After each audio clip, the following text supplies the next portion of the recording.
What's going on, everybody? Welcome back to the Marriage Lab. It's been a while. It's been a very long time. Um, a lot's happened. A lot's changed. There's a whole story behind that. Maybe I'll, write something up to kind of put it together to let y'all know.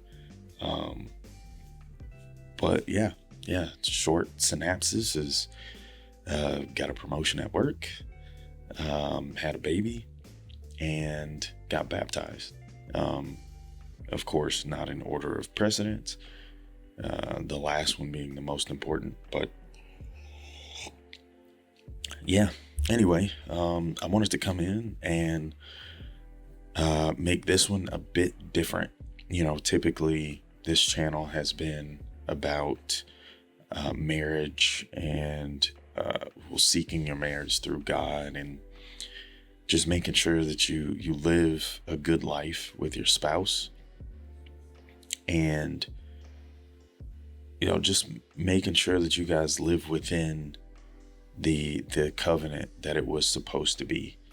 Marriage was never supposed to be a governmental thing.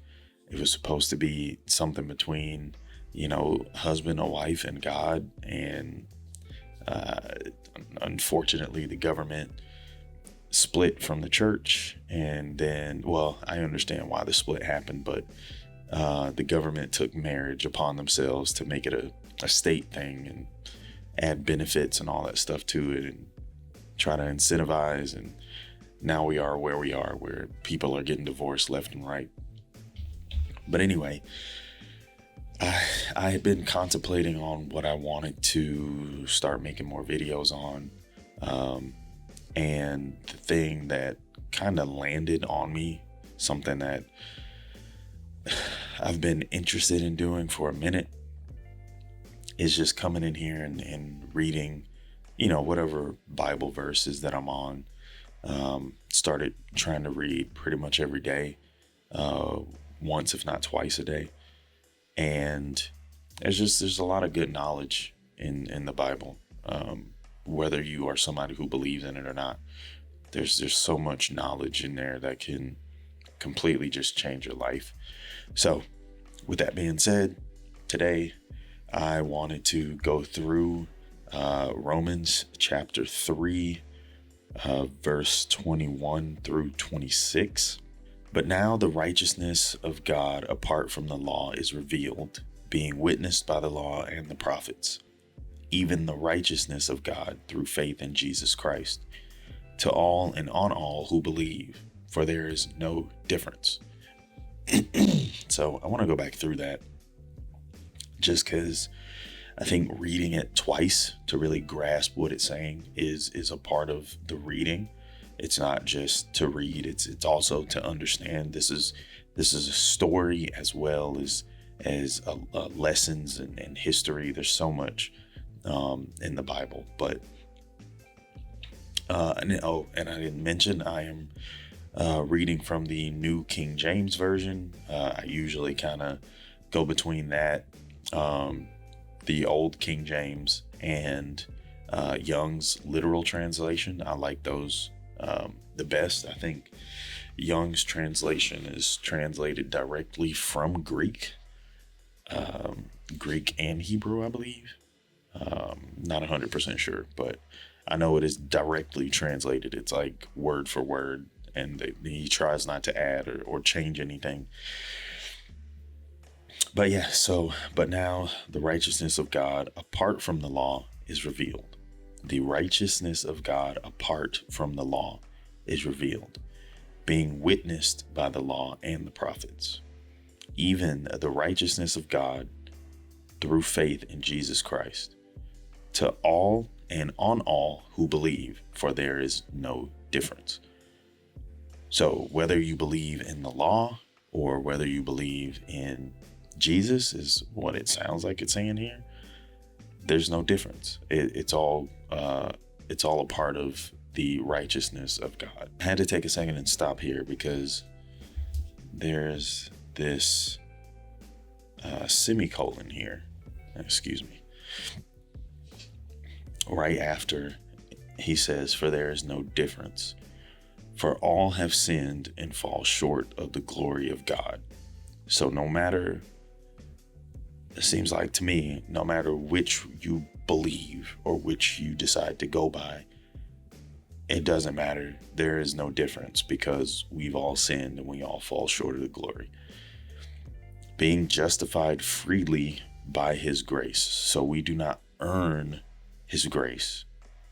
We are justified freely. He gives it to us through the redemption that is in Jesus Christ, or Christ Jesus, whom God set forth as a propitiation by his blood through faith, to demonstrate his righteousness, because in his forbearance God has passed over the sins that were previously committed, to demonstrate at the present time his righteousness, that he might be just and the justifier of the one who has faith in Jesus. So as we know, when Jesus gave up his life on the cross, that was the payment for all of the sins, so that we may be seen as righteous, so that we may be seen as holy through the image of Jesus and his sacrifice. And I know people try to emphasize this as much as possible, but really consider this. There's a man, let's say it's your dad, your father, or your husband if you're a woman, or not even your husband, just a really, really nice, considerate dude, just really good, who came around, spoke to you and taught you how to be a better person, and it just kept giving hints that he wouldn't be here long. And then eventually he decided, it's time, let me give myself up, and he sacrifices his life for you and everyone else around you, because everything that you've ever done in your life, though some good, hasn't always been. He sacrificed himself so that all the bad things that you've ever done could be forgiven. Right? Imagine that, sitting in a courtroom. There's a judge looking at you.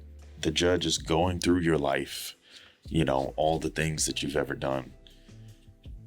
And, maybe he says, you don't deserve to be in society because of how terrible of a person. I might be going a little far with this, but just roll with me here on the analogy, right? And then you say, well, I tried to be as good as I could, but I know that I fell short. But there is this man who came. He taught me how to be a better person. And then he said that he would take the blame for everything that I've ever done. And if you look at his life, he's never done anything wrong. So if we're judging me based off my belief in him, then even though I'm a terrible person, I am justified a place in society. And the judge rolls over this man's life and says, wow, he was. Well, if he vouches for you, then I say you got a spot. I don't know, man. Just that's just wild to me. That's crazy. Even just thinking about it, get a little bit of chills there. But anyway, that's it, y'all. I'm sorry for the sleepiness. I know, people typically like videos where people are all hype and stuff like that, but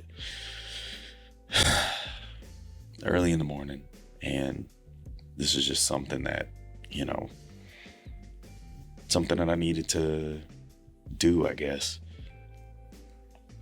I think there is a lot of confusion with, as Christians, why don't we follow the law, or should we follow the law? And, like I was telling my wife, Jesus came to fulfill that law so that so that we don't have to be held to those same standards. Like, we don't have to live by that law and be judged by that law. We have faith that he came, he fulfilled it, and through our faith in him and the commandments, we can live and be justified in the same way without having to go through all those laws and trying to be this perfect person. You know, we're not perfect. We're never gonna be perfect. The only perfect one is God. So I appreciate the fact that we can live a faithful life full of love and grace and humility, and still have everything that we need and not have to worry about anything. You know, it's just a great feeling. Anyway, that's going to do it for this one, y'all. I hope you guys enjoyed. You know, thanks for joining me in this Bible study if you did. And I'll see y'all in the next one. Peace.